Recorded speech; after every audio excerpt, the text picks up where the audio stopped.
Hello সবাইকে, আশা করি সবাই খুব ভালো আছো। আমিও খুব ভালো আছি। তবে কিছুদিন ধরে আমি আমার ওয়ার্কআউট ভিডিও বা মিনি ভ্লগ আমি আমার ইউটিউব চ্যানেল বা ফেসবুকে আপলোড করতে পারিনি। একটু কাজে বিজি হয়ে গেছিলাম।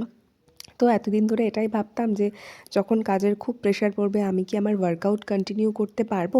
বা আমি আমার ডায়েট কি ঠিকঠাক মতো মেনটেন করতে পারবো?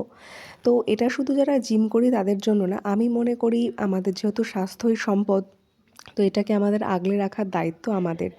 তাই আমি মনে করি যে যতই আমাদের কাজের চাপ থাকুক না কেন, এই ডায়েট ওয়ার্কআউট কিন্তু আমাদের মেনটেন করা উচিত। তো জিম থেকে বাড়ি ফিরে ফ্রেশ হয়ে আমি কাজের উদ্দেশ্যে রওনা দিয়ে দিয়েছিলাম। কাজের ফাঁকে বান্ধবীদের সাথে একটু গল্প, লাঞ্চ, দেন বাড়ি চলে এসে জিমে ট্রেনিং করানো। তারপরে চলে গেছিলাম আমার বয়ফ্রেন্ডের সাথে একটু ঘুরুঘুরু করতে।